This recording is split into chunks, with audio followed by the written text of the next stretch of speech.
Hello class 4th, you all are again warm welcome in your EVS class. Hope you all are doing good. In this class, we are going to study chapter number 7, Plants, Survival and Usage. I hope you all have revised your previous chapter. So without doing any delay, let's get started with plant survival and usage. Plants grow almost everywhere on earth. बच्चों, जो पेड़ पौधे हैं वो हर पृथ्वी के हर जगह उगते हैं, ठीक है। चाहे वो पर्वतीय इलाका हो, चाहे वो गहरा सा महासागर हो बच्चों, चाहे वहाँ हॉट एंड कोल्ड प्लेसेस हो, चाहे बच्चों कोस्टल एरिया हो, नदी के किनारे हो, चाहे बच्चों रेगिस्तान में हो। ओवरऑल जो हमारा लैंड का एरिया है पृथ्वी पे और जो हमारा वाटर का एरिया है, हर जगह आपको तरह तरह के पेड़ पौधे दिख जाएंगे। The natural surrounding in which a plant or animal live is called its habitat. ऐसी बच्चों नेचुरल सराउंडिंग, प्राकृतिक जो उनकी सराउंडिंग्स है जिनके बीच वो रहते हैं, प्लांट्स या एनिमल्स, उन्हें उनका हैबिटेट कहते हैं। For example, the habitat of fish is the water and the habitat of cactus plant is desert. Cactus plants का हैबिटेट बच्चों डेजर्ट है, क्योंकि वो उसने अपने आप को डेजर्ट के अनुसार ढाल लिया है, और जो फिश है उसने अपने आप को पानी के अनुसार ही ढाल लिया है। Plants growing in various places are adapted to the climate around them. और प्लांट्स ने बच्चों क्लाइमेट को भी अडाप्ट कर लिया है। अगर गर्म है तो वो हिसाब से उनका बॉडी स्ट्रक्चर, वो उनकी लिविंग हैबिट हो जाती है बच्चों। And the special features that allow a plant to live in a particular places, उनको हम अडाप्टेशंस कहते हैं। आप देख सकते हैं बच्चों तस्वीर में कुछ प्लांट्स, कुछ एनिमल ऐसे हैं जो अपने आप को अडाप्ट कर चुके हैं कि वो ठंडे ठंडे पर्वत के बीच में वो रह लेंगे। कुछ प्लांट्स ऐसे हैं जिन्होंने अपने आप को अडाप्ट कर लिया, कुछ एनिमल्स की वो रेगिस्तान में आराम से रह लेंगे। कुछ एनिमल्स और प्लांट्स ऐसे हैं जिन्होंने अपने आप को अडाप्ट कर लिया कि वो पानी में आराम से रह लेंगे, ठीक है। सो काइंड्स ऑफ प्लांट जो है that grow in different surrounding in different types, soil temperature and rainfall. इसीलिए प्लांट्स को बच्चों दो तरह से डिवाइड कर दिया गया है, टेरेस्ट्रियल और लैंड प्लांट्स, जो बच्चों मैदानी एरिया में उगाए जाते हैं या जमीन या भूमि पर, और एक्वाटिक और वाटर प्लांट्स, ऐसे जानवर, ऐसे प्लांट्स बच्चों जो पानी में रहते हैं। Let us read about them in detail. Terrestrial और land plants that grow on land, उनको टेरेस्ट्रियल प्लांट्स कहते हैं। ऐसे पेड़ पौधे जो भूमि में उगते हैं उन्हें टेरेस्ट्रियल प्लांट्स कहते हैं। एंड टेरेस्ट्रियल प्लांट बच्चों दो तरह से कैटेगराइज किया गया। Number 1, plant that grow on हिल और माउंटेन्स, जो हिल और माउंटेन्स में बच्चों उगते हैं उनको हम टेरेस्ट्रियल प्लांट कहते हैं। यहाँ आप देख सकते हैं बच्चों पाइन का पेड़ है, फिर का पेड़ है, स्प्रूस का पेड़ है और देवदार का पेड़ है। इन पेड़ में आपको दिखाई दे रहा होगा कि ये पेड़ स्टैंड खड़े हैं और इनकी जो रूट्स है ऐसे जाके पीक टाइप का बना रही है। Plants that grow on hills and mountains, उनको हम कॉनिफेरस प्लांट्स भी कहते हैं। ये कैसे होते हैं? टॉल होते हैं and that thin helps them in trapping the sunlight. ये सनलाइट को ट्रैप कर लेते हैं अपने अंदर। They have shorter stems. इनके stems shorter रहते हैं to avoid harsh wind and not get knocked down. And they have wide root. उनका रूट बच्चों वाइड होता है to gather more nutrients. और बच्चों उनकी leaves कैसी होती है? Very important, needle like होती है।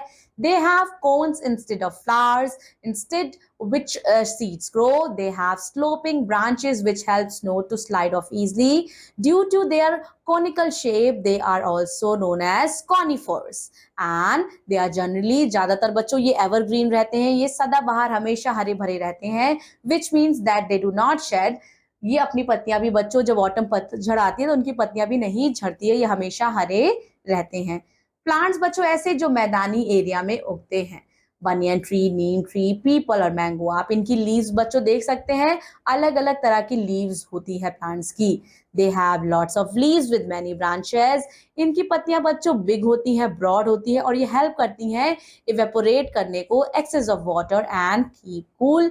एंड दीज ट्रीज ये शेड करती हैं बच्चों अपनी लीव्स को in winter and new leaves grow in spring. बच्चों जब बसंत आती है तो नई पत्तियां उगने लगती हैं। Plants that grow in coastal areas and they are adapted to hot and humid climate. They require high rainfall. Here we have rubber plant. Let us know cypress tree. It is highly valued for their timber and they are well adapted for the growth of watery environment. Plants बच्चों ऐसे हैं जो desert में grow होते हैं। आपके cactus हैं, date palm है, बबूल और कीकर का पेड़ है। plants that grow in desert, they are known as desert plants. Desert plants, but too, they have very little water available to them, and the stem of desert plants has a spine instead of leaves. Spines helps to reduce water loss from plants, and it is fleshly. It stores water to be used by plant. And इसका process क्या है? The process of photosynthesis in cactus take place in the stem because chlorophyll is present in stem. They have long roots to help the plant get water by penetrating deep under the ground.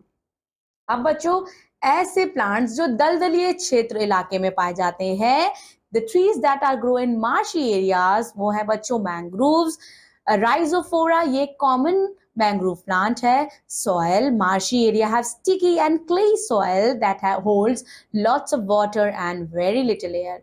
Roots कैसी होती है बच्चों? The roots of mangroves जो है वो ऊपर, मिट्टी के ऊपर उगती हैं because air can not reach their roots, and this type of roots, इन्हें हम ब्रीथिंग रूट भी कहते हैं. आप बच्चों तस्वीर में देख सकते हैं कि मैंग्रोव पेड़ की जो रूट है वो ऊपर उठी हुई है, क्योंकि वो ऊपर आके ही कार्बन डाइऑक्साइड इनहेल कर सकती है, ऑक्सीजन इनहेल कर सकती है. These roots have tiny opening at their traps through which gas can pass. Plants बच्चों ऐसे एरिया में, plants that grow in heavy rainfall area, जहां बहुत ज्यादा बारिश होती है, तो वो टीक के प्लांट है, शुगर केन है, कॉटन है और राइस है.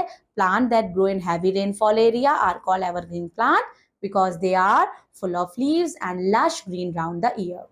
Then we have aquatic or water plants. The plants that grow in water, they are called aquatic plants. Aquatic plants can be grouped under as number 1, free floating plants. Free floating plants are not rooted to the soil of the water, as their roots, stem and body are light and spongy.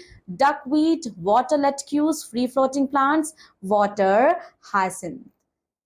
In between their cells, they have air filled spaces which help them float in water, and इनकी size बच्चों small होती है. Leaves, stomata is present on the upper surface of the leaves, and leaves, they have thin waxy coating so that water do not wet the surface and block stomata, because stomata के through ही plants breathe करते हैं.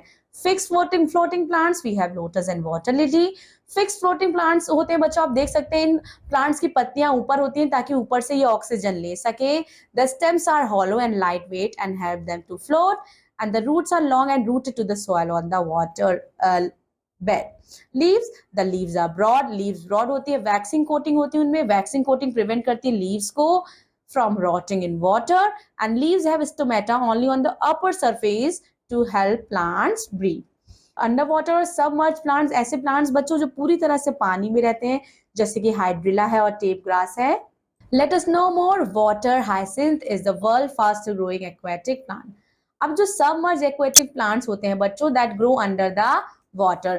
Leaves क्या होती हैं? Leaves उनकी कैसी होती हैं? They are long, tapered, which offer least resistance to flowing water, and these plants beneath through the body surface have no stomata. They use, ये क्या करते हैं बच्चों? ये यूज करते हैं कार्बन डाइऑक्साइड जो डिसॉल्व रहता है वाटर में, अपने प्रोसेस फोटोसिंथेसिस को बनाने के लिए. And the stems are very delicate and flexible due to the air surface. Then we have insectivorous plant, कीट भक्षी पौधे. इंसेक्टिवोरस मतलब होता है बच्चों इंसेक्ट ईटिंग प्लांट्स. ये क्या करते हैं बच्चों? ये इंसेक्ट्स को खाते हैं, ये ट्रैप कर लेते हैं. These plants grow in humid area where plenty of sunlight and moisture is found. बच्चों इनको एग्जांपल है वीनस फ्लाई ट्रैप और पिक्चर प्लांट. ये क्या करते हैं? जैसे इंसेक्ट इन पर बैठते हैं, ये इनको दबा के खा जाते हैं. That's all about this class. Revise the chapter properly. Do reading once again, and I will be seeing you in another EVS class. Till then, take care of yourself. Thank you so much. Bye-bye.